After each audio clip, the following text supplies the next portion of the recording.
మీ ఎలాంటి వ్యాపార ప్రకటనలకైనా వెంటనే మా ఛానల్ సంప్రదించండి. నమస్తే. ఈరోజు మన స్టూడియోలో ప్రముఖ ఆధ్యాత్మికవేత్త వేదిక్ ఆస్ట్రాలజర్ గోనుగొంట్ల సురేష్ బాబు గారు ఉన్నారు. సో నవంబర్ మాసంలో ఓవరాల్గా మిథున రాశి వారి పరిస్థితి ఏ విధంగా ఉండబోతుందో గురుగారిని అడిగి తెలుసుకుందాం. నమస్కారం సార్. మణికంఠ గారు నమస్కారం అండి. గురుగారు, నవంబర్ మాసం విశేషంగా మిథున రాశి వారికి ఈ మాసం ఎలాంటి అదృష్టాన్ని తీసుకురాబోతుంది, ఓవరాల్గా ఎలాంటి జాగ్రత్తలు పరిహారాలు తీసుకుంటే బాగుంటుంది అంటారు? సో ఈ మంత్ మనం చూసుకుంటే November month first 20 days Kartika మాసం ఉంది. ఇందులో విష్ణుమూర్తికి ప్లస్ శివుడికి ఇద్దరికి ప్రీతికరమైన మాసం అని మనకు చెప్తూ ఉంటారు. ఇంకా కొన్ని శాస్త్రంలో కార్తీక పురాణాలు కూడా చెప్తూ ఉంటారు, ఎవరైతే విష్ణు ఆలయంలో సాష్టాంగ ప్రణామం చేస్తారో అష్ట కష్టాలు పోతాయి అంటారు. ఒక చిన్న రెమెడీ, పవర్ఫుల్ రెమెడీ అనమాట. మనం యోగాలు చేయని అవసరం లేదు, జపాలు చేయని అవసరం లేదు. భక్తిగా ఈ టైంలో కనుక తిరుపతి కానివ్వండి, ఎనీ గనుక వైష్ణవ ఆలయాలు కనుక దర్శించుకొని సాష్టాంగ నమస్కారం చేస్తే అష్ట కష్టాలు పోతాయని మనకి కార్తీక పురాణంలోనే ఉంది. బిగినింగ్లోనే సమ్వేర్ అక్కడ ఉంటుందన్నమాట. అందుకని ఇలాంటి మంచి మాసంలో మనం ఉన్నాం కాబట్టి ఈ సమయంలో ప్రతి ఒక్కళ్ళు వాళ్ళకున్న 1-2 ప్రాబ్లమ్స్ తీసుకొని ఒక్కసారి పాశుపత అభిషేకం, వాళ్ళకి సమస్యకు సంబంధించిన పాశుపత అభిషేకం కనుక చేసుకుంటే ఆ కష్టాలన్నీ పోవాలి అని చెప్పేసి మనం ఇదొక యూనివర్సల్ రెమెడీగా అందరికి మనం గుర్తు చేస్తూ, రెండోది పాశుపతాలు అభిషేకాలు చాలా సీక్రెట్గా పెట్టారు మహర్షులు. బట్ ఈ మధ్య ఇవి బాగా పాపులర్ అయిపోతున్నాయి, చాలా ఎఫెక్టివ్గా పనిచేస్తాయి. ఇందులోనూ తెలుగు వాళ్ళకి అవి చాలా బాగా పనిచేస్తాయి, చాలా బాగా పనిచేస్తాయి. నేను చాలామంది చూపించున్నాను, చాలా క్విక్గా రిజల్ట్ వస్తాయి. ఎందుకు వీళ్ళకి తెలుగు వాళ్ళకి పనిచేస్తాయి అంటేనండి, ఈ పాశుపత అస్త్రాన్ని డైరెక్ట్గా మన శ్రీకృష్ణుడు అంతటి వాళ్ళు అర్జునుడికి ఇక్కడికి వచ్చి తపస్సు చేసేసుకొని ఇక్కడ సాధించమని చెప్పారండి. హిమాలయాలకు వెళ్ళొచ్చు కదా, ఇంకో చోటకి వెళ్ళొచ్చు కదా, ఇక్కడే ఎందుకు రమ్మన్నారంటే ఈ యొక్క ప్లేస్కి అంత పవర్ ఉంటుందన్నమాట. అందుకని మనకి విజయవాడ దగ్గర కానివ్వండి, లేదంటే శ్రీశైలం కానివ్వండి, ఇలాంటి పవిత్రమైన ప్లేసుల్లో పాశుపతాలు మనం ఈ ఏరియాలో చేసుకుంటే చాలా పవర్ఫుల్గా పనిచేస్తాయి. నేను కూడాను ప్రతి నా రాశి ఫలాలకి పాశుపత అభిషేకాలు చేయించుకోమని చెప్తూ ఉంటాను. చాలా సింపుల్ ఖర్చుతో చాలా ఎఫెక్టివ్గా పనిచేస్తాయి. 360 రకాల పాశుపతాలు ఉన్నాయండి. మనం ఇప్పుడు ఈ మాసం కనుక చూసుకుంటే మిథున రాశి వాళ్ళకి మృగశిర 3-4 పాదాలు, ఆరుద్ర 1-2-3-4 పాదాలు, పునర్వసు 1-2-3 పాదాలంతా మిథున రాశిలో ఉంటారు. మనం పేరు బలం కనుక చూసుకున్నాం అనుకోండి, కా, కీ, కు, నా, కం, కే, కో, హా అన్న పేర్లంతా మిథున రాశిలోనే ఉంటారు. ఈ రాశికి వాళ్ళకి 5 గ్రహాలు మార్పులో చేంజ్ ఉన్నాయండి. ఒకటి గురుగ్రహం మారింది, వీటితో పాటు శుక్రుడు, కుజుడు, బుధుడు, సూర్యుడు కూడాను గ్రహాలు మారున్నాయి అనమాట. కొన్ని వచ్చేటప్పటికి అక్టోబర్ ఎండ్లో మనకి మారున్నాయి. దాని యొక్క ఇంపాక్ట్ ఈ మంత్లో పడుతూ ఉంటుంది. మేజర్గా గురుగ్రహం కూడాను వీళ్ళకి ఈ మంత్ అంతా కొంచెం ఎఫెక్ట్ చూడబోతుంది. మనకి ఈ ఓవరాల్గా ఈ నవంబర్ మంత్ చూస్తే వీళ్ళకి చాలా పాజిటివ్గా ఉంది. ఒక ఓపెన్ సెంటెన్స్లో చూస్తే ఎలా ఉండబోతుందని అడిగితే, మిథున రాశి వాళ్ళకి ఏమంటారు, నక్కతో తొక్కినంటారు చూడండి, అట్లా ఒక బెస్ట్ మంత్ వీళ్ళ టోటల్ ఇయర్లోనే ఉండబోయే మంత్ నవంబర్ మంత్. ఈ టైంలో వీళ్ళకి ప్రమోషన్స్ రావచ్చు, సంపదలు రావచ్చు, ధనం రావచ్చు, ఏ ప్రకారంగానే అదృష్టం వీళ్ళకి వచ్చేసి ఇలా తలుపు తట్టే అవకాశం ఎక్కువగా ఉంది. దానికి వీళ్ళంతా రెడీగా సిద్ధంగా ఉండాలి. జనరల్గా ఈ మిథున రాశి వాళ్ళు ఏమంటారంటే, పెద్ద ఒడిదుడుకులు లేకుండా, ఆటంకాలు లేకుండా ఒక పీస్ఫుల్గా పోయే రాశి ఏదైనా ఉందంటే మిథున రాశి. అందులో ఈ రాశి వాళ్ళకి జనరల్గా ఇది బాగుంది కాబట్టి ఈ రాశి వాళ్ళకి నవంబర్ మంత్లో ఇంకా చాలా బాగుంటుంది. మన మహర్షులు ఏం చెప్తారంటేనండి, లఘు గోచారం, సూక్ష్మ గోచారం అన్న కాన్సెప్ట్తో 4 ముక్కలు చెప్తారు. ఫస్ట్ది శత్రు నాశాంత సంపద విజయం పుత్రలబ్ధిం అంటారు.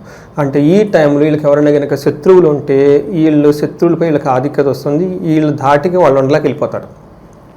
సంపదలు వస్తాయి, కార్లు కానివ్వండి, బంగ్లాలు కానివ్వండి, ఏదైనా సరే రిసోర్సెస్ కావాలంటే ఈ టైంలో సంపదలు వచ్చేస్తాయి. చక్కగా ఏ పని చేసినా విజయం ఉంటుంది. పుత్రలబ్ధిం, పిల్లల ద్వారా చాలా చక్కగా కలిసి వచ్చే అవకాశం ఎక్కువగా ఉంటుంది.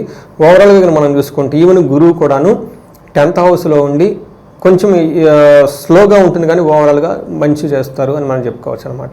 మన ఇండివిజువల్ గ్రహం కనుక చూసుకుంటే సూర్యుడు 6వ ఇంట్లో ఉండటంతో మనకి ఏమని చెప్తారంటే, మన మహర్షులు సంస్కృతంలో షష్ఠో రవో, 6వ ఇంట్లో కనుక రవి ఉంటే సుసౌఖ్యాధీన్ యత్న కార్యార్థ సాధకం దేహరోగాది సంతోషం వస్త్రధన లాభకృత్ అని చెప్తారు. అంటే ఈ టైంలో వీళ్ళకి వస్త్రాలు వచ్చే అవకాశం, ధనం వచ్చే అవకాశం, ధాన్యం వచ్చే అవకాశం, ఏదైనా కనుక పని చేస్తే యత్న కార్య అనుకూలతం, ప్రయత్నములో కార్యం అనుకూలంగా ఉండి చక్కగా సౌఖ్యంగా ఉంటారు అని మనకు చెప్తూ ఉంది. ఇదంతా సూర్యుడు 6వ ఇంట్లో ఉండటం వల్ల వీళ్ళకి వచ్చే మంచి లాభం అని చెప్పొచ్చు. అదేవిధంగా కుజుడు కూడా 6వ ఇంట్లో ఉన్నాడు. కుజుడు 6వ ఇంట్లో విపరీతమైన యోగ్యతను ఇస్తాడు. రియల్ ఎస్టేట్ వాళ్ళు కానివ్వండి, ఈ టైంలో బెస్ట్ మంత్ వీళ్ళకి.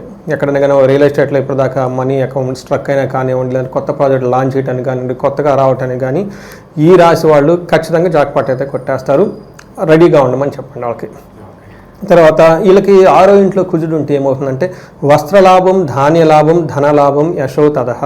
అంతేకాకుండా మనల్లాసో ధర్మసిద్ధి, షష్టమస్తేత్ కుజే భవేత్ అని మనకి సంస్కృతంలో చెప్తారు.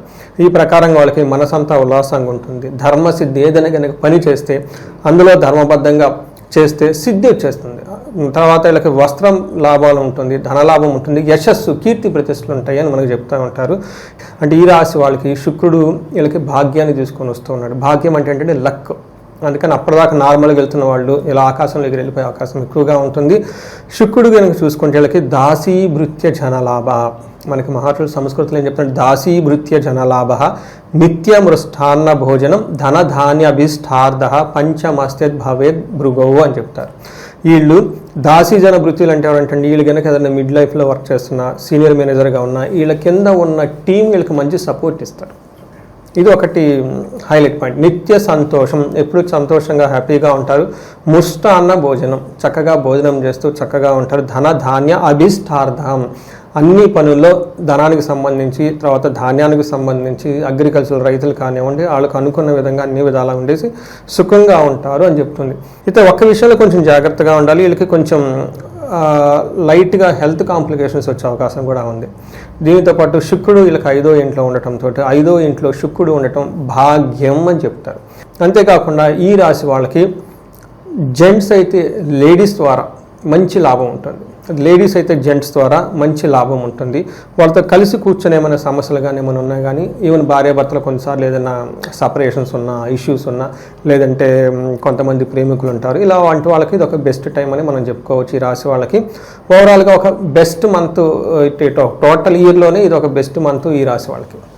ఎట్టి పరిస్థితుల్లోనూ సద్వినియోగం చేసుకోవాల్సిందే అంటారు. చేసుకోవాలి. ఆధ్యాత్మికంగా ఉండి ఎంత ప్లానెట్స్ అనుకూలంగా ఉన్న మైండ్ లేకపోతే ఏమవుతుందంటే ఆ మైండ్ సెట్ కూడా మార్చుకోవాలి. ఇక ఈ రాశిలో గురుగారు ఏ నక్షత్రాల వాళ్ళు ఉంటారు, వాళ్ళకి ఎలా ఉండబోతుంది పర్టికులర్గా ఈ నెల?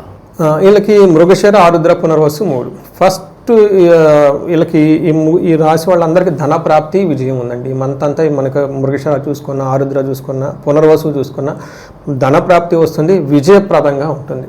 అయితే వీళ్ళకి ఛాలెంజెస్ వచ్చేటప్పటికి భయము, బంధనము, ధనహీనత చూపిస్తుంది. ఏదో ఒక విషయంలో భయపడుతూ ఉంటారు, బంధించబడినట్లు ఉంటారు. అలానే ధనహీనత, ధనం కూడా లేకుండా ఇబ్బంది పడిపోతూ ఉంటారు. సో ఇవి వచ్చేటప్పటికి మృగశిర నక్షత్రం వాళ్ళకి పర్టికులర్ సుఖానాశనం, ఇంటికి సంబంధించిన విషయాల్లో లేదంటే వెహికల్కి సంబంధించిన విషయాల్లో వాళ్ళకి హ్యాపీగా కంఫర్టబుల్గా వెళ్తుంటే వాళ్ళకి సుఖనాశనం అని చెప్తారు. కొంచెం కంఫర్టబుల్ లేకుండా ఇబ్బందులు పడే అవకాశం ఎక్కువగా ఉంటుంది. కొంచెం హార్ట్ పేషెంట్స్ ఎవరైనా ఉంటే కొంచెం యోగా చేయటము, జాగింగ్ చేయటం, ఫుడ్ అనేది కొంచెం జాగ్రత్తగా ఉండాలి.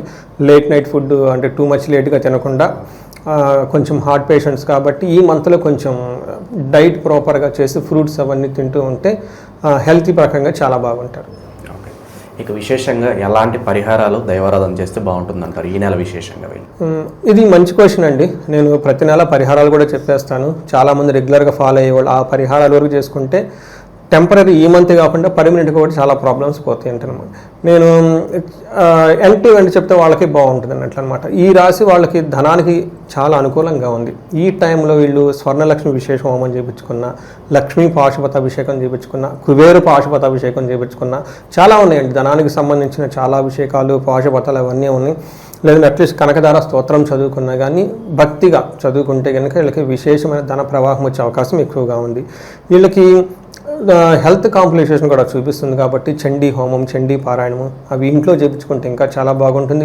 అందులో వీటితో పాటు ఇప్పుడు వీళ్ళకి బంధించబడినటువంటి పరిస్థితి కూడా ఉంది. ఈ టైంలో విష్ణువుకి సంబంధించిన ఆలయాలు విజిట్ చేసినా, దర్శించుకున్నా చాలా చక్కగా ఉంటుంది.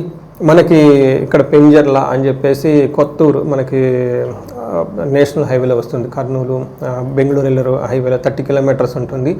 అక్కడ అనంత పద్మనాభ స్వామి టెంపుల్ ఉందండి, చాలా బాగుంటుంది. ఈ టైంలో కనుక అక్కడికి వెళ్తే వాళ్ళకున్న మైండ్లో ఉన్న కన్ఫ్యూజన్ అంతా పోయి ఒక క్లారిటీ వస్తుంది ఎట్లా వెళ్ళేది ఏంటని చెప్పేసి.